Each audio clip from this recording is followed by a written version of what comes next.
Let me first of all get your assessment. How will you assess the President Major General Muhammadu Buhari's evening address to the nation in the last broadcast on what his administration has been doing to combat the coronavirus pandemic? Well, we have to commend the President Muhammadu Buhari for the steps being taken so far since the epidemic started in January. But by and large, we still need to address some issues that's even very pathetic, especially the one that's even concerning the masses. But we really commend him for that. He really did a very good job, especially the lockdown. Yeah, I really commended the President Muhammadu Buhari for the steps being taken so far since the epidemic even started in Nigeria. Actually, the lockdown and the sit at home is for the benefit of the masses, not him personally or the other person, but we especially, to just not even be infected or to just even spread the epidemic more than what we even expected in Nigeria. But by and large, we still need to do so to alleviate the poverty and the suffering of the masses in that concerns too. We cannot even be fighting the COVID-19 without even be looking at the measure to alleviate the poverty and the level of insecurity in the country. All right, let's look at some of the statements that was made by the presidency during the speech. According to him, he actually was full of praises to the state governors for their support and cooperation. According to him, he said that the response of our state governors has been particularly impressive, especially in aligning their policies and actions to those of the federal government. Now, comrade, let me ask you, how will you assess the state governors' actions, especially with regards to aligning their policies and actions to that of the federal government, considering the fact that some states were actually lessen the restriction policies, and we still have some states not actually abiding by this. For example, the northern governors came out yesterday that they can on Monday that they cannot lock down the north because many of them are farmers. Well, my perception on that is that the Lagos State enough of this country, and everybody even knows that. Likewise, too, is the one. Likewise, Ogun State too is the one that even nearest to this Lagos State. Is true to that proximity. I really commended them for that, and they were even doing their best to make sure that the people sit at home and even observe that lockdown. Especially if you look at the Lagos State, they really comply with that order. Likewise, too in Ogun State here that I'm even residing, I really commend the governor of this state too, which is President Muhammadu Buhari. Actually, the people really complied, and it just even did what it can even do to alleviate the poverty of the people, especially the vulnerable one and these poor. But notwithstanding, they still have to do more. If you look at the papers today, those northern states, they were just even saying that they don't have the money to lock the people, to lock their own citizens at home, and which is quite unusual. Are you getting my point? When you look at it today, that pandemic has been spread. They have been recorded almost 3 or 6 in northern state of the country, which is Kano precisely, which is not supposed to do, which is not supposed to be. Had it been that there is a lockdown in that state too, there might not even be generated to that extent, because they have not been recorded any pandemic in that state, except that of the governor of the Bauchi state and the Kaduna state governor, which is El-Rufai. But now it has been spread to that state. So I really commend the state governor, likewise to the Lagos state governor. Part of the analysis you gave has to do with what the government has actually is doing with regards to palliative measures in terms of distributing foods to household as well as money. What will you say?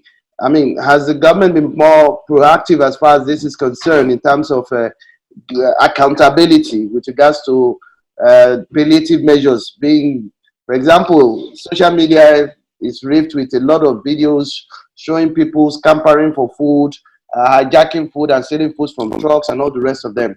I mean, shouldn't the government be doing more? Well, They don't need, what is I really believe in this country is that they really need to be told. The governors, all the governors, even the government know where the shoes are pinching the people of this country, especially when it comes to poverty. Are you getting my point? All these palliative measures being put in place by the federal government, by the state government, and all this is totally sham. It's totally scam. Are you getting my point? It's totally scam and really, in fact, it's nothing to write home about. Are you getting my point? Because the place I resided here, they were giving them just 2 bags of almost 120 households. How should I be distributed among those peoples? At least, let's assume that we are giving those things to the vulnerables and the poor peoples among us. Could you believe that how many of vulnerables, how many of peoples among that 120 households? They might not even be less than 20 people or 30 people. Are you getting my point? But Yeah. now, to be distributing just 2 bags of rice, beans, and all these things, they really know the appropriate channel, the appropriate ways of distributing all these things. When the election comes, they know how they know where they campaign to. They know how to campaign to every nook and corner of these countries. Are you getting my point? Yeah. That is why I even faulted this our House of Representative member, our senators. They really know their constituents. They know their constituencies, and they really know their constituents. They know the number of the people in their areas. They don't need to just even be giving the federal government a lot of money, that's huge amount of money. They're supposed to just even come back home. They know their people from their wards, zones, and their local governments. They can even take that money to buy all these food items to be distributed among them. They know how they can even channel that. Had they been that, the nose mask will have been distributed among us here in Nigeria. None of us would not even be saying that they don't have a sanitizer at home and all these things because they wanted to collect our vote. They want to vote it for them. There is also the security challenge that this lockdown has caused, especially in many states, as criminal elements are now robbing many communities, even in broad daylight. Don't you think that there should be need for more tightening of security across the country? That one is very, very imperative. But the challenges the security men are facing too is the shortage of staffs. Are you getting my point? And to lock down people at home is very difficult in this country. When you go to this developed country, they were giving them food items on daily basis, at least twice or thrice in a day. They gave them money as a palliative. But here, if you look at those miscreants, all those hoodlums that even hijacking all this lockdown to penetrate all these evil acts, they are these garage boys, they are these Okada boys, because they don't know what else to do. Their living has been blocked. Are you getting my point? They cannot even go to the garages and extort money from all these motorists. They cannot use their bike to fend for their families, to make their living anymore again. So they will now just even turn back to the masses. They will turn back to the people of the streets to hijack their goods, to hijack their food items and all these things. That is exactly what constitutes all these things. That lock at home, it cannot, when you are, the Yoruba people says, anybody Are you getting my point? If you want to tight down a goat or a ram, you must provide what's going to eat. If you don't provide what it's going to eat, definitely you just even be disturbing you. So the governments are not even doing enough. I can tell you precisely, the policemen, the civil defense, all the security apparatus in this country, they know all these miscreants, they know all their hideouts. If they can get in touch with them, if they wanted to arrest them today, they will arrest every one of them today. But they believe they are raking their livings through that terrorizing the people, the maiming the masses of this country. So let me also get your perspective on this.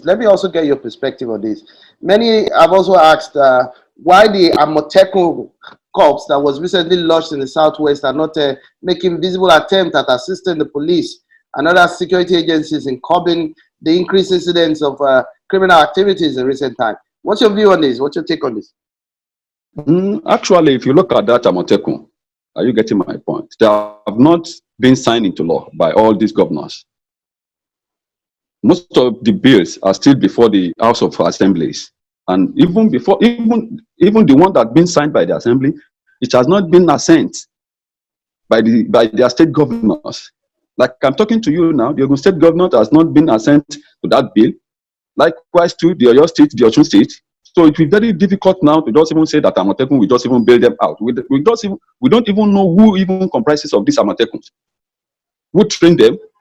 Are you getting my point? Who trained them to be carrying all these firearms? And if you want to combat all these crimes in this country, they must be trained to carry all these firearms. Otherwise, those people will Waterloo them. They will defeat them gallantly. Because if you look at those people that are now terrorizing this country, they were going out, they were sneaking in and out of these homes with guns, cutlasses, and all these weapons. So for Amotekun to be fully in operational, there must be a law being guided there. When they sign the bill into law, automatically they now supposed to even be rolling out of the state and be complement the effort of these military personnel. So that is exactly what I'd even thought in that aspect, sir. Comrade, thank you very, very much for your insightful analysis. I may have to cut you off this time around. We really appreciate you for joining us, and I hope that we can get back to you at other times to get your analysis as this COVID-19 or coronavirus pandemic continues to unfold.